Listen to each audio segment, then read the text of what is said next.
Think before you ink.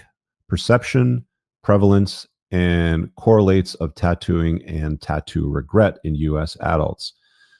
Here's what's interesting. So I covered this in a video, I think it was 2 or 3 weeks ago.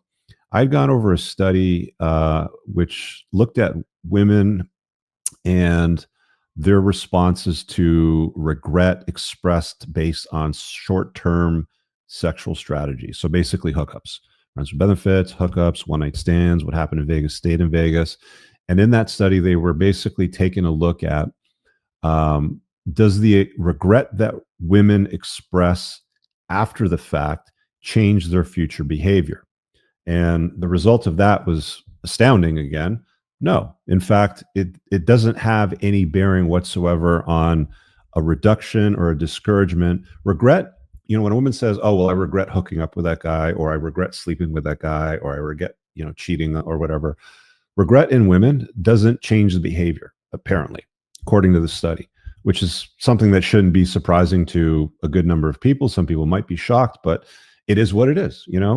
Expressing regret does not mean that there'll be a change in behavior. In fact, what they noticed was that there was an increase in the behavior. So even though they regretted doing what they had done, they just did more of it. So let's see what this regret study on tattooing, excuse me, says about the chicks. Prevalence of 1,285 respondents, mean age of 36.8 years, half were female. 25.4% had at least one tattoo among tattooed individuals. 19.7% reported regret. So how many had tattoos? 25. So almost all of them. So what is that? 19.7 divided by 24.5. So what they're saying is 80.4% expressed regret for their tattoos. Tattooed individuals more likely to be younger, male, less educated, non-heterosexual, and have lower income. So again, this is a 50-50 study. It's men and women.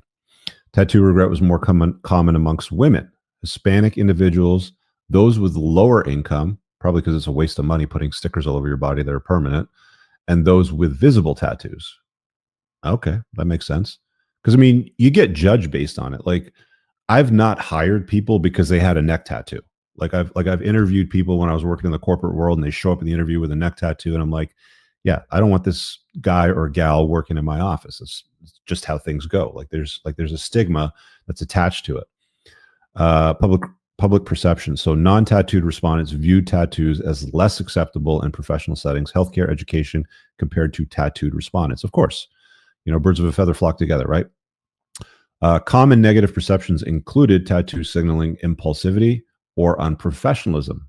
I would agree with that. It's unprofessional to show up to a professional environment with a neck tattoo, or you bring a date to a networking event and she's wearing a dress with an exposed back and her entire back's covered in ink or some shit like that.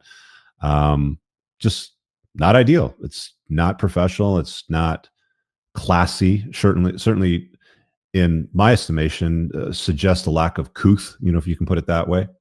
So yeah, there's that. Tattoo characteristics and regret. Regret was associated with tattoos obtained at younger ages, visible tattoos, and those with personal significance, names, or dates. If you've got the name of a guy tattooed on your body, or maybe his birthday on your body, then I could see that you're not with anymore. Reasons for regret included dissatisfaction with appearance, loss of meaning, or social stigma. That makes sense. I remember when I was a teenager. So here's a story for you. The Wayback Machine. Maybe not a teenager. I think I was maybe about 19 or 20 at the time. And I was a big car guy, always been a big car guy, but I was a Chevy guy at the time. And my friends, a lot of them had Fords, Mustangs, stuff like that. And we used to joke back and forth. I'd be like the guy that'd be like, you got a Ford, fucked on race day, sort of thing. Found on road dead. You'd make jokes about the acronym. And I had an IROC or something like that. And, my friends would be like, Italian retard out cruising, or I reek of cologne, or something like that. So you'd have fun with one another. And one of the taglines for Chevy at that time was, I think, the heartbeat of America, if I'm not mistaken. And I came very close to getting a tattoo on my arm saying the heartbeat of America on it. Could you imagine me sitting here today at my age doing podcasts in a t-shirt with a Heartbeat of America tattoo from a car manufacturer, a domestic North American car manufacturer that's all bled out looking like dog shit. Thank God I didn't make that stupid choice, right? Anyway, reasons for regret included dissatisfaction, loss of meaning, or social stigma. Mental health and behavior. Tattooed individuals reported higher rates of substance abuse, alcohol and weed, and mental health issues, depression and anxiety. That's interesting. So this is self-reporting. So people with tattoos are self-reporting that they've got addictive personalities to vices like alcohol or weed, or sorry, not or, but and mental health issues like depression and anxiety. Turns out putting ink all over your body doesn't solve your problems, does it? Those with tattoo regret reporting higher psychological distress compared to those without regret. Those with tattoo regret reported higher psychological distress, I see, than those without. Okay. Oh, there you go. Regret is certainly tied into a lot of mental issues now when it comes to tattooing. And they're hard to get off. I mean, I've seen some people try to remove them, and you could spend thousands of dollars getting them put on and twice that amount getting laser treatments over and over again. From what I understand, they're quite painful, getting these laser treatments over and over again to try to remove them from your body. I think if I think about my own situation with that Heartbeat of America tattoo, I think it shows a lack of impulse control. I'm trying to think back in my head what was going through my head at that time when I thought about getting that Heartbeat of America tattoo. And it was really just to maybe showcase or honor or solidify my commitment to the brand, if I can put it that way.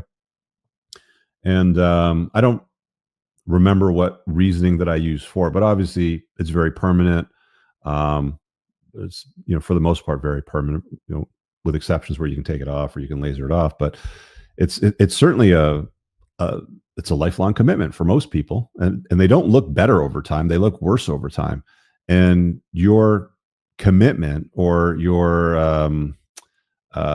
your association with that time in your life changes as you get older. I think if anything, I was thinking in my head, because I remember seeing my cousin's tattoos, because I've got some cousins in England, and one of them is a lorry truck driver, and he's got not a sleeve, but just like random 3 or 4 tattoos on his arm, and they're just faded out and they look like shit and you can't read them and they have no meaning.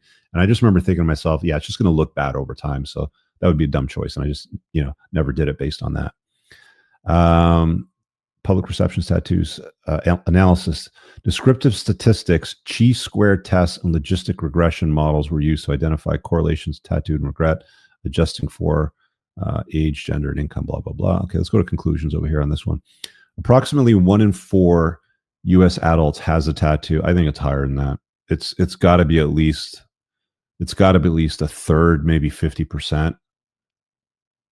It's got to be higher than that. That's just not right. With 1 in 5 tattooed individuals experiencing regret. Well, why is it 1 in 5 in the conclusion, but above it was 19 out of 25%? So, Grok, you got to get your shit together. You're not making any sense. Before it was 80.4%. Now you're saying it's 1 in 5 individuals experiencing regret. So it's one or the other. It seems, my guess is that it's probably higher. It's probably closer to 80%. Tattooed prevalence is higher among younger, less educated, non-heterosexual individuals. Huh. That's interesting. So younger, lower education, not necessarily lower IQ, although there could be a correlation, but less educated and bisexual individuals or gay individuals. Huh.